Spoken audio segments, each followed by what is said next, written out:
The live TV, सच सबसे आगे। नमस्कार, मैं हूं रंजीत झा और आप देख रहे हैं द लाइव टीवी। गाजा और इजराइल की जंग को समुद्री मार्ग तक पहुंचा देने वाले यमन के खिलाफ अमेरिका ने गोलबंदी की शुरुआत की और यहां अमेरिका को जोरदार झटका तो लग ही रहा है और जैसे जैसे अमेरिका को झटका लग रहा है, इजराइल भी बैकफुट पर आता जा रहा है। इजराइल की रक्षा के लिए वाणिज्यिक लाभ पहुंचाने के दृष्टिकोण से अमेरिका ने फैसला लिया कि कम से कम 20 देश मिलकर प्रोस्पेरिटी गार्डियन नाम के ऑपरेशन को चलाएं और इससे यमन के हूथियों पर हमला करेंगे। बड़े बड़े देशों के नाम लिए गए कि ये सब हमारे साथ हैं, लेकिन जब एक्शन की बारी आई तो तमाम देशों ने धीरे धीरे अपने कदम पीछे खींचने शुरू कर दिए। शुरुआत यूएई और सऊदी अरबिया ने किया था। अमेरिका को लगा कि ये तो हमारे ही भरोसे का है, हमारी बात मान ही लेगा, लेकिन दोनों देशों ने तुरंत ही एक मैसेज डाला कि हमें यमन के हूथियों से दुश्मनी मोल लेने की कोई जरूरत नहीं है। और इस वक्त जो बड़ी खबर सामने आई उसके मुताबिक फ्रांस ने भी अब इजराइल को झटका दे दिया है। फ्रांस तो शुरू से कह रहा है कि इजराइल ने जो कृत्य गाजा में किए हैं वो एकदम से निंदनीय है और युद्ध नियमों के खिलाफ है। आतंकवाद के खात्मे के नाम पर नरसंहार की इजाजत नहीं दी जा सकती है, यह फ्रांस के मैक्रोन साहब ने खुलकर कह दिया था। और अब स्थिति देखिए कि कई देश धीरे धीरे कदम पीछे खींच रहे हैं। बात सिर्फ फ्रांस की नहीं, ऑस्ट्रेलिया की भी है, कई और देश हैं। एक रिपोर्ट भी आपको दिखाएंगे, लेकिन उससे पहले वाजिद खान ने जो तस्वीर साझा की है, देखिए कैसे अमेरिका का मुंह लटका हुआ है बाइडेन साहब का, और इन्होंने कहा है कि बस हमें यमन के हूथियों के बीच घसीटने की जरूरत नहीं है। इजराइल कोई महान काम तो कर नहीं रहा है, गाजा में नरसंहार करना कोई अच्छा काम है क्या? देखिए क्या लिखा गया है। फ्रांस ने हौथिस के खिलाफ अमेरिका के नेतृत्व वाले ऑपरेशन प्रोस्पेरिटी गार्जियन से समर्थन वापस ले लिया है। यह जी कैप्टन की रिपोर्ट है। जी कैप्टन की ही रिपोर्ट अभी हम आपको और दिखाएंगे, लेकिन इससे भी बड़ी बात यह है कि ऑस्ट्रेलिया ने भी कदम पीछे खींच लिए हैं। यानी कि अब इजराइल और अमेरिका सिर्फ आपस में जुगलबंदी करता रहे, लेकिन कई देश इनसे मुंह मोड़ रहे हैं। ये तो आपने फ्रांस की खबर देखी। यहां देखिए एक और ट्वीट आपको दिखाते हैं। इसमें गुलाम नबी मदनी साहब ने भी जानकारी दी है कि कैसे अमेरिका को और इजराइल को झटका लग रहा है। लिखा हुआ है, Australia has refused to join the US military coalition against Yemen's Houthis, Prosperity Guardian।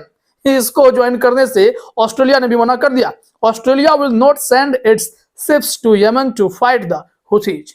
यानी कि जो नौ सैनिकों का गठबंधन बनाने की प्रयास किए जा रहे थे अमेरिका के द्वारा, अब उसमें झटका लग रहा है। देश लगातार कम हो रहे। दावा तो 20 देशों का था, अब यह आंकड़ा घटता जा रहा है, क्योंकि ईरान की तरफ से यह चेतावनी दी गई थी कि अगर अमेरिका को लगता है कि वो यमन के हूथियों पर हमला कर देंगे और लाल सागर के सुएज कैनाल को मुक्त करा देंगे, इजराइल की तरफ जहाज को आसानी से जाने देंगे, यमन कुछ नहीं करेगा, तो ये उनकी सबसे बड़ी भूल है। उन्हें अगर अपना फाइटर जेट से अटैक भी करना होगा, मिसाइल रॉकेट भी दागने होंगे, तो भी उनको तेहरान में आकर फ्यूल खत्म हो जाएगा और रिफ्यूलिंग करानी पड़ेगी, और उस एयर स्पेस से गुजरना इतना आसान भी नहीं होगा। और जब इतने सारे देश बॉयकॉट कर रहे हैं तो कोई भी जंग नहीं चाहता। लाल सागर एक क्रूशियल पॉइंट है, कई देशों का व्यापार उससे होकर चलता है। यमन से दुश्मनी मोल लेंगे तो क्या जीवन भर दुश्मनी मोल लेते रहेंगे क्या? अमेरिका को आदत होगी यूक्रेन को बर्बाद करने के लिए, उसे बस उकसाता रहा और यूक्रेन तबाह हो गया रूस के सामने। ठीक उसी तरीके से यहां इजराइल की बर्बादी का अगर कोई सबसे बड़ा कारण बनेगा तो अमेरिका ही बनेगा। अमेरिका जैसे जैसे बड़ी बड़ी बातें करता है, लेकिन जब अंजाम देने की बात आती है तो उसका साथ तो कोई देता नहीं है, वो अकेला पड़ जाता है।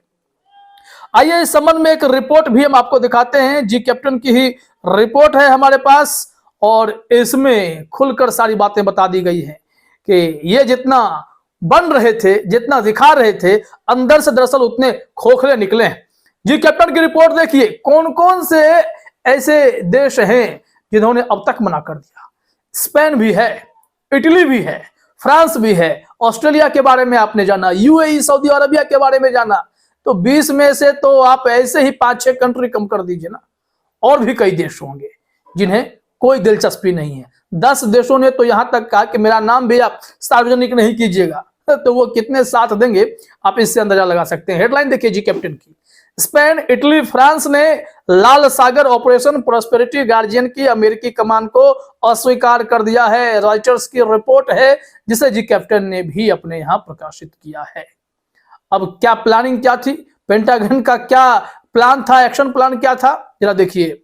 लिखा हुआ दिमित्री जदानिकोव, रॉयटर्स ये रिपोर्टर हैं, उनके द्वारा यह खबर छापी गई है। लिखा हुआ है संयुक्त राज्य अमेरिका यमन के हौथी आंदोलन के हमलों से वाणिज्यिक यातायात की सुरक्षा में मदद करने के लिए एक बहुराष्ट्रीय नौसैनिक गठबंधन बना रहा है।